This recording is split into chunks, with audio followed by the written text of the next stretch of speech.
बिस्मिल्लाहिर्रहमानिर्रहीम। अस्सलाम वालेकुम। हम कश्मीरियों से इजहार यकजहती का दिन मना रहे हैं। आज का 5 फरवरी माजी के दिनों से बहुत मुख्तलिफ है। भारतीय फ़ौज के जुल्म का शिकार कश्मीरी 5 अगस्त 2019 से कर्फ्यू और लॉकडाउन में ज़िंदगी बसर कर रहे हैं। इसी सिलसिले में हमारे साथ बात करने के लिए मौजूद हैं अवाम इंटरनेशनल न्यूज़ के चीफ़ एडिटर सैयद आसिफ अली हमदानी और Shahid Rashid, deputy director Benazir income support tax. जी सर, आप इस सिलसिले में क्या कहना चाहेंगे? जी बिस्मिल्लाहिर्रहमानिर्रहीम। सबसे पहले आपका शुक्रिया, आज यौम यकजहती कश्मीर पे आपने मेरा इंटरव्यू लिया। हम ये समझते हैं कि कश्मीर आज पूरी दुनिया में बिलखुसूस और पाकिस्तान में और आज़ाद कश्मीर के अंदर पूरे कश्मीर के अंदर आज जितने भी लोग हैं कश्मीरियों के साथ यकजहती का दिन मना रहे हैं और ये हर साल दिन मनाया जाता है। ये बेसिकली इस ऐद का इआदा किया जाता है कि हम कश्मीरियों के साथ खड़े हैं और कश्मीरियों की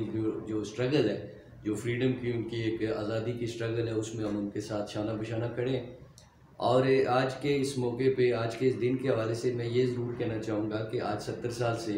कश्मीरी अपनी आज़ादी की जंग लड़ रहे हैं और पूरी दुनिया में यूनाइटेड नेशंस में जो करारदादें मौजूद हैं, आज भी यूनाइटेड नेशन में 11 करारदादें हैं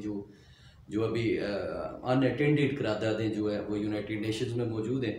तो यूनाइटेड नेशंस की उन करारदादों के मुताबिक कश्मीरियों को राइट ऑफ सेल्फ डिटर्मिनेशन देना होगा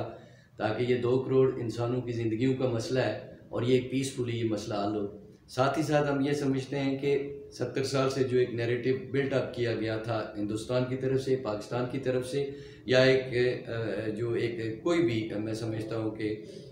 जो फैसला कुन जो किरदार अदा कर सकते हैं उन फोरम्स की तरफ से, कि आज हमने उस नैरेटिव को रीबिल्ड करना है, हमने उस नैरेटिव को रिविजिट करना है। क्योंकि 70 साल से ये नैरेटिव जो है वो नहीं चल रहा कि हिंदुस्तान उसको अपना अटूट अंग समझता है, पाकिस्तान उसको अपना हिस्सा बनाना चाहता है। और ये जो हम समझते हैं कि कश्मीरियों से पूछना होगा कि कश्मीरी क्या चाहते हैं, क्योंकि कश्मीरी बुनियादी फ़रीक हैं इस सारे कश्मीर के अंदर और उनको यूनाइटेड नेशंस की उन करारदादों के मुताबिक उनको ये जो हक दिया गया है उनको एक्सरसाइज करना होगा और उनको मौका दिया जाए, जल्द अज जल्द उनको ये मौका दिया जाए ताकि वो अपने मुस्तकबिल का फ़ैसला कर सकें कि कश्मीरी क्या चाहते हैं। बिस्मिल्लाहिर्रहमानिर्रहीम। आज यौम यकजहती कश्मीर मनाया जा रहा है और पूरी दुनिया में आज ये पैगाम जा रहा है कि कश्मीरियों के साथ भारत का जो एक ज़ालिमाना इस वक्त जो रवैया है उसके ख़िलाफ़ भरपूर तरीके से पूरी दुनिया के मुसलमान जो हैं वो आज कश्मीरियों के साथ इज़हार यकजहती कर रहे हैं। और पाकिस्तान में तो आज गली गली कूचा कूचा पाकिस्तान के दूर देहात इलाकों में भी भारतीय जारहियत के ख़िलाफ़ रैलियाँ निकाली जा रही हैं। और मेरा ये पैगाम है कि अक़वाम मुत्तहिदा का अगर यही रवैया रहा तो मुसलमानों से अपील है तमाम इस्लामी ममालिक से कि वो इस अक़वाम मुत्तहिदा से अलहदगी इख्तियार कर लें, क्योंकि इस अक़वाम मुत्तहिदा का कोई फ़ायदा नहीं है जो अपनी करारदाद पे कश्मीरियों को आज़ाद नहीं करा सकते। इस वक्त 190 दिन के करीब होने वाले हैं। 1 करोड़ से ज़ायद कश्मीरी जो हैं वो ज़िंदगी उनकी भारतीय दरिंदों ने उजरन कर रखी है और उसके ऊपर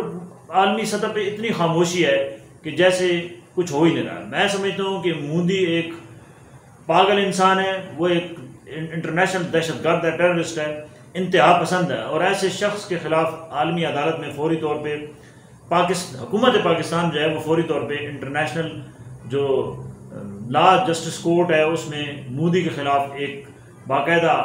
रिट पटिशन दायर करे और तमाम जितने इस्लामी ममालिक हैं वो इसका भरपूर साथ दें, क्योंकि ये मोदी कभी भी इतनी आसानी के साथ मुसलमानों के कत्लेआम नहीं रोकेगा, क्योंकि इसका ये मिशन है कि मुसलमानों की नस्ल कुशी की जाए, मुसलमानों का कत्लेआम किया जाए। और इस पर अगर मुसलमान खामोश रहे तो ये आने वाले वक्त में एक बहुत बड़ा ख़तरा है कि एशिया के अंदर एक नई जंग, 2 एटमी ताकतों के दरमियान जंग छिड़ेगी और अगर ये जंग छिड़ेगी तो इसकी लपेट में पूरी दुनिया आएगी। कश्मीर बनेगा पाकिस्तान, इंशाअल्लाह ये नारा जल्द तकमील को होने वाला है और ये तमाम जितने पाकिस्तानी हैं आज हर घर से यही आवाज़ उठ रही है कि कश्मीरी हमारे भाई हैं, हम उनके साथ हैं और जब भी कोई आइंदा भी वक्त आया तो हम उनके साथ